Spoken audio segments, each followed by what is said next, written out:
Good morning, students. Today we shall start the cash flow full-fledged problems. I hope you all are very clear about the format of cash flow statement and you all have gone through it. If you know the format of cash flow statement, it becomes very easy for us to solve the problems. So let's start with the first problem, that is illustration number 26.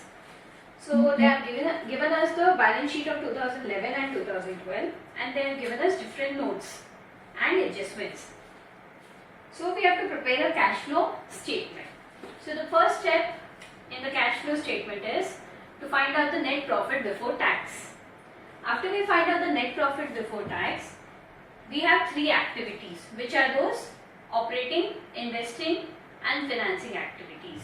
So first step is calculating the net profit before tax. Calculation of net profit before tax. So under our notes we have reserves and surplus. Under reserves and surplus we have general reserve and profit and loss account balance. So we will write profit and loss balance on 31st March 2012. First we will write the current years and then we will deduct the previous year from the current year. Why do we do so? We do that because our surplus includes our last year's balance as well. For example, if our surplus was 50,000 in 2018 and 1 lakh in 2019, it means that the 1 lakh amount includes the previous year's 50,000 profit. That's the reason we deduct the last year's profit so that we get the current year's net profit. So for 2012 it is 1,90,000 less profit and loss account balance on 31/3/2011.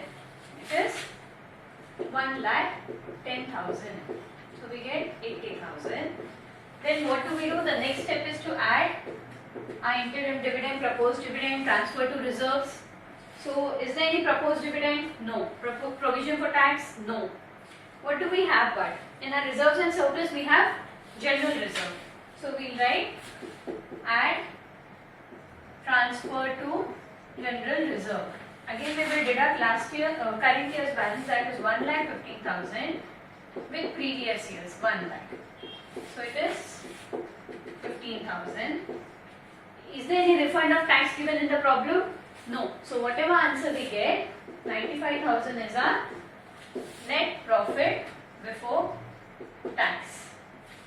After we have found out the net profit before tax, the next step, we need to see in the adjustment what has been given. They have given us total interest paid on long-term borrowing is 37,800. If they would have given us depreciation or purchase of any fixed asset, loss on sale of fixed asset, any other adjustment was given, we would have prepared different ledger accounts. As nothing has been given, we go on to our cash flow statement. What's the name of the company? Gujarat Spinning Mills Limited. Cash flow statement for the year ended 31st March 2012. So we will have three columns which would be our particulars, amount and amount. So what is the first step? It is net cash flow from operating activity. Under that, first step is net profit before tax. What is the net profit before tax? 95,000. Then we have adjustments for non-cash items. So what do we add? We add all the expenses given in the problem.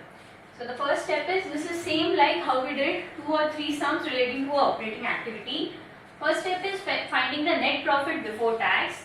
Then we have adjustments for non-cash or non-operating items. Then we add all the expenses and deduct all the incomes. So in the problem, what are the expenses given to us? They have only given total interest paid on long-term borrowing is 37,800. There is no depreciation, no other expenses. So you will just write add interest paid 37,800. So what do we get? 1,32,800 is our operating profit before working capital changes. After that we will add decrease in current asset and increase in current liability. So the first step is net profit before tax. Then we add all the expenses, deduct all the incomes. Whatever answer we get will be our operating profit before working capital changes. After that again we add decrease in current asset and increase in current liabilities, and deduct increase in current asset and decrease in current liabilities. So let's go on to our current assets. What has happened to inventory? 2011 it was 2,10,000. 2012 it is 2,80,000. So there is an increase. Trade receivables, under trade receivables, note number 3. Sundry debtors from 1,25,000 it has reduced to 94,000. So there is a decrease in our current asset, that is sundry debtors. How much is it? 1,25,000 minus 94,000. It is 31,000. Then cash and cash equivalent won't be there. Next, in current liabilities, what do we have? From 80,000 it has increased to 95,000. So there is an increase in our current liabilities, that is our trade payables. Trade payables, it is 15,000. So 1,32,800 plus 46,000, we get 1,78,800. Next we deduct increase in current assets and decrease in current liability. So what has increased? Our inventory has increased. Inventory has increased to 70,000. Then our bills receivables have increased. Note number 3. It has increased by 5,000. So we deduct 75,000. So 1,78,800 minus 75,000, we get 1,03,800. So this is cash generated from operating activities, and then we deduct our income tax. As there is no income tax in the problem, 1,03,800 would be our net cash flow from operating activities. Clear? If there was income tax, we would reduce income tax and then get a net cash flow from operating activity. As nothing has been given, 1,03,800 would be a net cash flow from operating activities. So we have found out the first one, that is net cash flow from operating activities. The second we need to find out is cash flow from investing activities. So B, cash flow from investing activities. So under investing activities, what do we have? We have purchase of fixed assets, sale of fixed assets. So in the problem, we have fixed asset from 5 lakh it has increased to 7 lakh, which means what? Last year you had, for example, your fixed asset at 5 lakh, but this year you have at 7 lakh, which means there is a purchase of fixed asset. How much? It will be 2 lakh. It will be a negative figure as it is a cash outflow. Then we have non-current investment. From 70,000 it has reduced to 56,000, which means there is a sale of non-current investments. 70,000 minus 56,000, that is 14,000. This will be a plus figure because there is a cash inflow. So what answer do we get? We get the answer as negative 1,86,000. So we get a cash flow from investing activities B. We get 1,86,000. Next C, we have to find out cash flow from financing activities. In our financing activities, we will have issue of shares, redemption of shares, issue of debentures, interest paid, dividend paid, etc. So in the problem, let's go on to the balance sheet. Our share capital from 4 lakh it has increased to 5 lakh, which means there is a issue of shares. Issue of shares is how much? 1 lakh. From 4 lakh it has increased to 5 lakh. Under long term borrowings we have 12% debentures and 14% mortgage loan. In 2011 our debentures were 2 lakh and in 2012 it is 1,50,000, which means we have redeemed our debentures. Redemption of debentures will be negative 50,000, which means you have paid off your debentures or redeemed your debentures. Next we have mortgage loan. From 1 lakh it has increased to 1,60,000. What does it mean? It means that you have taken more loan. If for example you had taken a loan from bank last year rupees 10,000 and this year, that is 2020, your loan balance is showing as 20,000, which means again 10,000 you have taken a loan in a year 2020. So again mortgage loan is how much? 60,000. Why will it be a plus figure and not negative? Because there is a cash inflow. You have taken more loan. Then in our adjustments we also had interest paid. Interest paid will be negative 37,800. Whatever answer we get the answer as 72,200. So this is our net cash flow from financing activities. After we have got our net cash flow from operating, investing and financing activities, next step we need to write down. We need to see whether there is a net increase or decrease in the cash or cash equivalent. So what do? We will add A, B and C. A is operating activities, B is investing activities and C is our financing activities.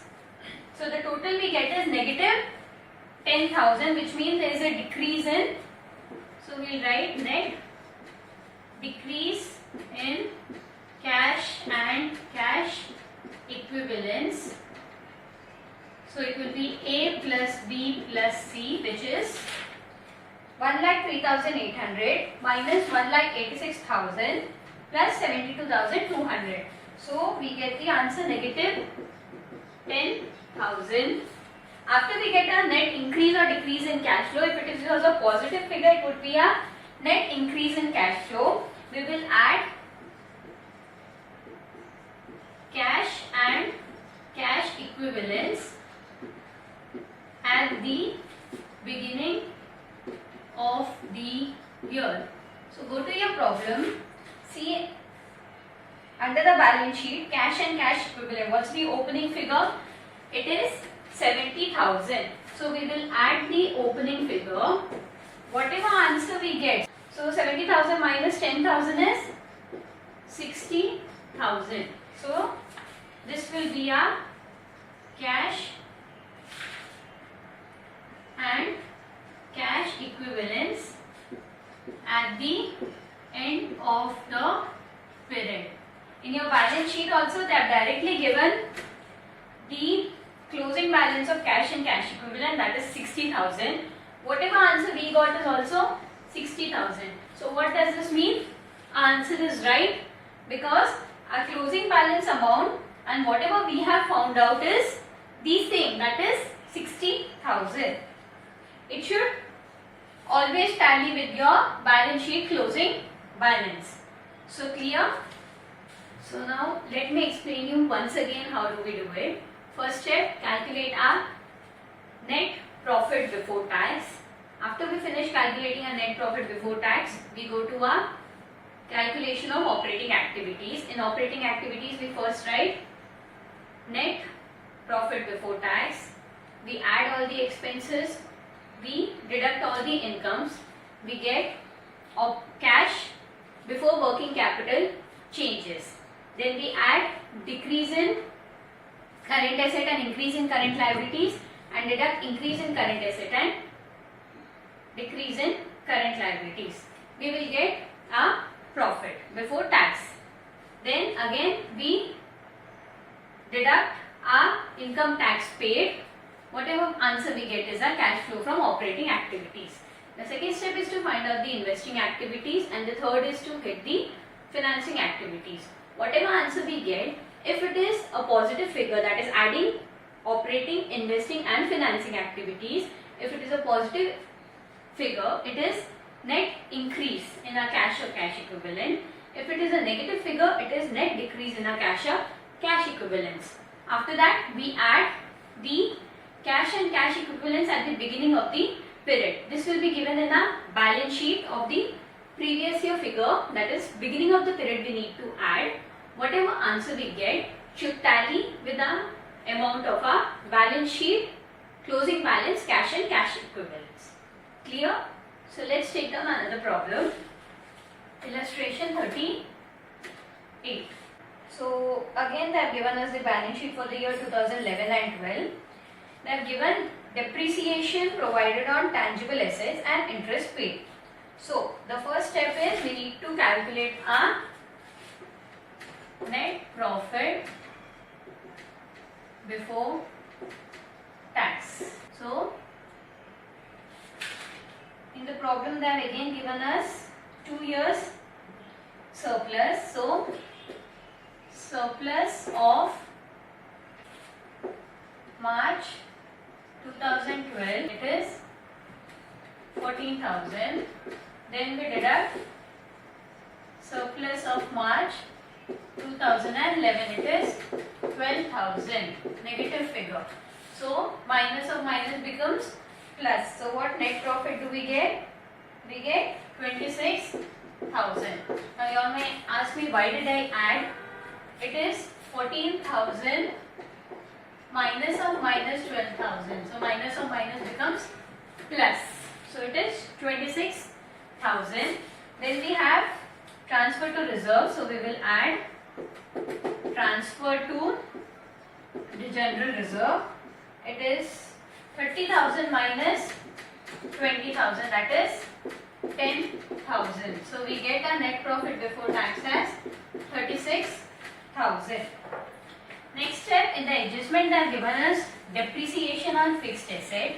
When depreciation is given, it means we need to prepare our fixed asset account, because whatever balancing figure we get will be either our sales or purchase of fixed asset. Fixed assets account. So again a ledger account which will have the debit and credit.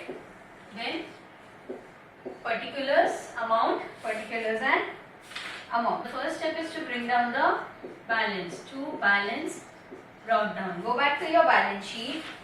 See what is the balance of fixed assets. It is 84,000.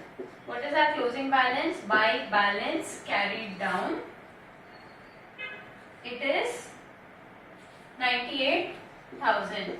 In the problem, in the adjustment they have given us depreciation is 8,000. So by depreciation 8,000. So what's the total we get? Our credit side is more, 1,06,000. 1,06,000. So whatever balancing figure we get is our to bank account in bracket purchase of fixed asset. It is 22,000. So this purchase will go to our investing activities. Depreciation will go to our operating activities. Next, let's prepare our cash flow statement. ABC Limited cash flow statement for the year ended 31st March 2012. So we will have particulars, amount and amount. So the first step is calculate cash flow from operating activities. So we have net profit before tax. So what is our net profit before tax? We have already calculated. It is 36,000. Then we have adjustments for non-cash items. What we need to add? All our expenses. The first expense we have is depreciation. How much is the depreciation? 8,000. Then we have interest paid. How much is the interest paid? It is 5,000. We get the total we get is 49,000. Then we deduct the income. Do we have any income? No. So whatever answer we get will be our net profit before working capital changes. After we have found out the net profit before working capital changes, we need to add decrease in current asset and increase in current liability. When we go to our current assets, we have current investment, inventories, cash and cash equivalents. So cash and cash equivalents will not be there because it is added at the end. Even the current investment can be a marketable securities. So it will again be added to our cash and cash equivalent, and it will not be a working capital change. So we don't, inventory there is an increase. So we don't have anything in our decrease in current asset. Next, go on to increase in current liability. We have trade payables. Trade payables is increased from 9,000 to 25,000. So it is 17,000. Next we deduct increase in current asset and decrease in current liability. So what is our increase in current asset? We have only inventories. What is inventories? It is 37,000. That is 12,000 minus 49,000. And then we have bills payable. That is decreased by 1,000. So we get negative figure of 38,000. Do we have income tax paid here? No. So whatever answer we get will be a net cash flow from operating activities. So we got a net cash flow from operating activities at 28,000. Second, we need to calculate cash flow from investing activities. In our investing activities, we have purchase of fixed asset. We prepared a ledger account and we got the purchase as 22,000. So it will be a negative figure. Then we have non-current investment. From 6,000 it has increased to 16,000. So again there is a purchase of non-current investment, that is 10,000. Anything else given? No. So negative 32,000 will be a cash flow from investing activities. Last one we need to find out cash flow from financing activities. Go to our balance sheet. Our share capital from 60,000 has increased to 70,000. So there is issue of share capital, that is 10,000. Then we have a long-term borrowings which remains the same. So not there is a redemption nowadays proceeds from that. And then in the adjustment we have interest paid on debentures 5,000. So interest paid negative 5,000. So whatever answer we get will be a cash flow from financing activities. Net increase in cash and cash equivalents, that is A plus B plus C, which is 28,000 minus 32,000 plus 5,000. We get 1,000 as positive figure.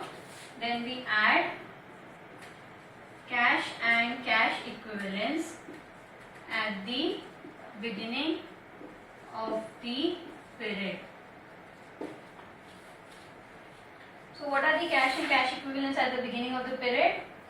We have cash and cash equivalent, that is 5,000, plus current investment, that is 20,000. So the total we get 25,000. So we get 25,000 plus 1,000, that is 26,000. So cash and cash equivalent at the end of the period is 26,000. You can see in our balance sheet again, it is 8,000 plus current investment 18,000, which is 26,000. Leave a line, write down the working note.